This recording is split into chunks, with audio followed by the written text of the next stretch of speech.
বিপদ আপদ থেকে মুক্ত থাকার জন্য যে আমলটি সর্বদা আপনি করবেন, প্রিয় ভাই বোনেরা, মনে রাখবেন বিপদ আপদ আল্লাহ রাব্বুল আলামিন অনেক সময় আমাদের উপরে দেয়, পরীক্ষা করে আমাদেরকে। আবার অনেক সময় বিপদ আপদ আমাদের উপরে চলে আসে, সেটা হচ্ছে আমাদের দু হাতের কামাই। যেমন আল্লাহ তাআলা বলছেন, ওয়ামা আসাবাকুম মিন মুসিবাতিন ফাবিমা কাসাবাত আইদিন নাস।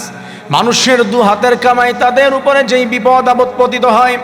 আবার অন্য জায়গায় আল্লাহ তাআলা বলছেন, আল্লাযীনা ইযা আসাবাতহুম মুসিবাতুন ক্বালু ইন্না লিল্লাহি ওয়া ইন্না ইলাইহি রাজিউন।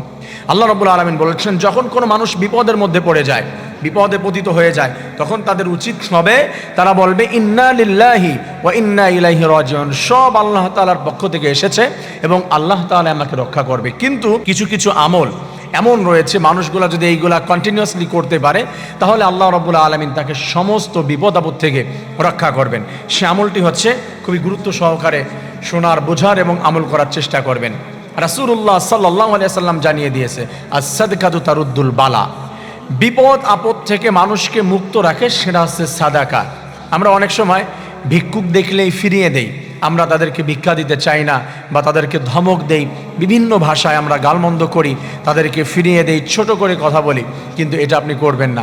আপনি যত বেশি দান সাদাকা করবেন, তত বেশি আপনার সম্পদ আল্লাহ রাব্বুল আলামিন বাড়িয়ে দিবে। এবং আল্লাহ রাব্বুল আলামিন সেটাই বলছেন তার হাবিবের মাধ্যমে, যে দান সদকা করলে আল্লাহ তাআলা বাড়িয়ে দেয় এবং বিপদ আপদ থেকে আল্লাহ রাব্বুল আলামিন তাকে সেভ করে নেয়।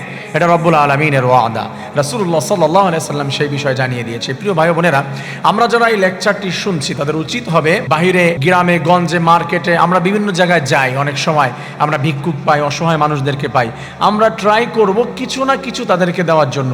এটা তো আপনি তাকে শুধু হেল্প করছেন তা নয়, বাহ্যিকভাবে আপনি তাকে হেল্প করছেন, বাট আপনি ডিপোজিট করছেন। আপনার যে সম্পদ আখেরাতে আপনি পেতে চান, সেইগুলো সঞ্চয় করছেন এইখানে। আপনি সঞ্চয়গুলো করবেন, সৃষ্টিকর্তা আপনাকে আখেরাতে কোটি কোটি টাকার মালিক বানিয়ে দিবে এবং দুনিয়াতে বিপদ আপদ থেকে আপনাকে রক্ষা করে নেবে। এজন্য আল্লাহ রাব্বুল আলামিন আমাদের সবাইকে সবসময় সাদাকার উপরে থাকার তৌফিক দান করুন। আমিন।